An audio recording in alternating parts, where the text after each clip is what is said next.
Good evening Himachal. बगाचनोगी पंचायत के शनाल में पहाड़ी से पत्थर निकाल रहे 3 लोग ब्लास्टिंग से बुरी तरह जख्मी हो गए। तीनों को 108 एम्बुलेंस के माध्यम से उपचार के लिए सिविल अस्पताल बगस्याड़ पहुंचाया गया। इनमें से घायल कात्सूराम जिला अस्पताल मंडी रेफर कर दिया गया है, जबकि 2 अन्य बगस्याड़ में उपचाराधीन हैं। घायलों की पहचान 31 वर्षीय बलदेव, 55 वर्षीय रमेश और 41 वर्षीय कात्सू निवासी धवास के रूप में की गई है। पीएचसी बगाचनोगी के प्रभारी डॉक्टर पवन शर्मा ने बताया कि कात्सू की हालत नाजुक है। जानकारी के अनुसार धवास गांव के ग्रामीण अपना मकान बनाने के लिए शनाल में पहाड़ी से पत्थर निकाल रहे थे। इस दौरान पहाड़ी में पत्थर तोड़ने को डाली गई सुरंग में ब्लास्ट हो गया।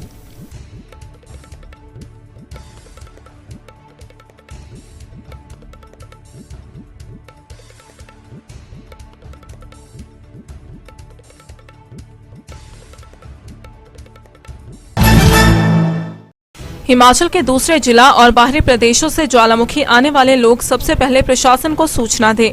अगर वे सूचना नहीं देते हैं तो उनको इंस्टीट्यूशनल क्वारंटाइन किया जाएगा और यहां उन्हें 28 दिन रहना होगा। यह बात एसडीएम ज्वालामुखी अंकुश शर्मा ने कही। उन्होंने कहा कि अभी भी कई लोग ऐसे हैं जो दूसरे राज्यों से आ रहे हैं और प्रदेश के विभिन्न क्षेत्रों में घर पहुंचते ही चुपचाप बिना प्रशासन को सूचित किए छिप रहे हैं। ऐसे लोग प्रशासन के नियमों की अवहेलना करके सरेआम बाजारों में घूम रहे हैं। ऐसे लोगों पर प्रशासन की पूरी नजर रहेगी और जो भी व्यक्ति प्रशासन के नियमों की अवहेलना करता पाया गया उसके खिलाफ सख्त कार्रवाई की जाएगी। उन्होंने कहा कि कोई भी बंदा अगर बाहर से आता है तो वो खुद या उसके परिवार वाले उसके आने की सूचना हमें दें, ताकि जो भी बिफिटिंग एडवाइजरी है वो हम उसको दे पाए। उसको होम क्वारंटाइन होना है या उसको इंस्टीट्यूशनल क्वारंटाइन करना है, इसके बारे में उसको बताया जा सके। और ये जो सारी कार्रवाई हम कर रहे हैं ये उस इंडिविजुअल, उसके परिवार और उसके आसपास जितने लोग रह रहे हैं उनको कोरोना महामारी से सुरक्षित रखने के लिए कर रहे हैं। तो मैं सबसे ये रिक्वेस्ट करूंगा कि कोरोना वायरस की वजह से मौत के आगोश में समाये हमीरपुर जिला के गलोड़ के 52 साल के राजकुमार का शनिवार को नेर चौक में अंतिम संस्कार कर दिया गया। 52 साल के व्यक्ति की शुक्रवार को कोविड-19 अस्पताल नेरचौक मेडिकल कॉलेज में कोरोना वायरस की वजह से मौत हो गई थी। शनिवार को सुकेती खड्ड के किनारे पूरे सम्मान और हिंदू रीति रिवाजों के अनुसार पार्थिव देह का अंतिम संस्कार किया गया।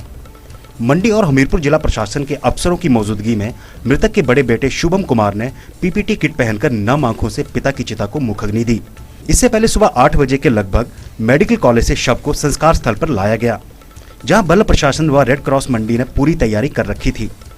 इसके बाद हिंदू धार्मिक परंपराओं के साथ शव का अंतिम संस्कार किया गया। बता दें कि गलोड़ का ये शख्स 6 मई को दिल्ली से अपने परिवार के साथ गांव लौटा था। दिल्ली से आते ही वह बीमार हो गया था और इसके बाद मेडिकल कॉलेज हमीरपुर में भर्ती करवाया गया था। 9 मई को ही उनका कोरोना वायरस का सैंपल पॉजिटिव निकला था, जिसके बाद उन्हें राधा स्वामी चैरिटेबल हॉस्पिटल भोटा में आइसोलेशन वार्ड में भर्ती कर दिया गया था। लेकिन पिछले 2 दिनों से उनकी तबीयत काफी बिगड़ रही थी। शुक्रवार को सांस लेने में अधिक दिक्कत होने के कारण उन्हें जिला मंडी स्थित नेरचौक मेडिकल कॉलेज के लिए रेफर किया गया। लेकिन मेडिकल कॉलेज पहुंचते ही एम्बुलेंस के अंदर ही राजकुमार की मौत हो गई थी, जिसके बाद शनिवार को बड़े बेटे, उनके साडू, स्थानीय पंचायत के उप प्रधान, हमीरपुर के एडीएम, नदौन के बीडीओ, एलबीएस मेडिकल कॉलेज के एमएस देवेंद्र शर्मा, एसडीएम बल आशीष शर्मा और पुलिस प्रशासन की उपस्थिति में सुकेती खड्ड में अंतिम संस्कार कर दिया गया। हमारे साथ हैं स्थानीय प्रशासन उपमंडल बल के एसडीएम डॉक्टर आशीष शर्मा। ये बताएंगे कि कल इन्हें जब सूचना मिली कि एलबीएस अस्पताल में एक व्यक्ति की मृत्यु हो गई है तो इन्होंने कैसे दाह संस्कार की प्रक्रिया को आज तैयार किया। मिस्टर आशीष शर्मा। जैसा कि आप जानते ही हैं कि ये जो पेशेंट था कोरोना का, ये रेफ़र किया गया था हमीरपुर से, भोटा से हमारे एसएलबीएस मेडिकल कॉलेज के लिए, पर रास्ते में ही इसकी मौत हो गई थी। He was brought dead. तो हमीरपुर के एडमिनिस्ट्रेशन को सूचित किया गया, जिन्होंने इनके परिवार वालों को सूचित किया। तो हिंदू रीति रिवाज के अनुसार सूर्यास्त होने के बाद दाह संस्कार नहीं किया जाता, तो फिर इनसे भी कंसेंट लिया गया और डिसाइड किया गया कि आज सुबह इसका दाह संस्कार किया जाएगा। तो मैं धन्यवाद करना चाहूँगा सबसे ज़्यादा जिन लोगों का सहयोग रहा है, मैं धन्यवाद करना चाहूँगा हमारी पुलिस की टीम, जिनका बहुत ही विशेष सहयोग रहा, जिन्होंने इधर जो भी लॉ एंड ऑर्डर की प्रॉब्लम्स वगैरह से जूझने में हमारी मदद की। हमारे तहसीलदार साहब, नायब तहसीलदार साहब, हमारे रेड क्रॉस की टीम, हमारे पंडित जी, जिन्होंने दाह संस्कार के लिए हमारी हेल्प की। स्थानीय लोग, मैं सबका धन्यवाद करना चाहूँगा। और मैं आपके चैनल के माध्यम से सभी लोगों को आश्वासन भी देना चाहूँगा कि इसके कोरोना मरीज़ के जो दाह संस्कार में सभी हिंदू रीति रिवाजों का पालन किया गया। साथ में जो सेंट्रल गवर्नमेंट की गाइडलाइंस है जिससे कोरोना का संक्रमण ना फैले, तो उन सब का भी खास ख्याल रखा गया। तो मैं उन लोगों को आश्वस्त करना चाहूँगा कि उनको किसी चीज़ की भी फिक्र करने की ज़रूरत नहीं है। नालागढ़ शहर में पुलिस टीम ने बिना मास्क और अनावश्यक रूप से बाजार में घूमने वालों पर शिकंजा कस दिया है। शनिवार को तहसीलदार नालागढ़ ऋषभ शर्मा की अगुवाई वाली टीम ने न केवल दुकानदारों अपितु रेहड़ी लगाने वाले लोगों को 2 गज की दूरी बनाने के निर्देश दिए। इस दौरान उन्होंने कहा कि अगर आदेशों की अवहेलना हुई तो कानूनी कार्रवाई होगी, वहीं दुकानें तक सील की जाएंगी। उन्होंने कहा कि पुलिस ने बिना मास्क वालों के चालान काटे और अनावश्यक रूप से घूमने वालों पर कड़ी कार्रवाई की। नमस्कार। आज बाज़ार में जो है निरीक्षण किया गया और लगभग जो है लोगों को जो आज, क्योंकि आज जो डे था वो काफ़ी शॉप्स जो हैं वो खुलने का डे था और जो लोग हैं सोशल डिस्टेंसिंग का जो उनसे पालन करवाया गया। दुकानदारों को भी बताया गया कि कैसे जो है आपने लोगों को जागरूक करना है सोशल डिस्टेंसिंग के बारे में।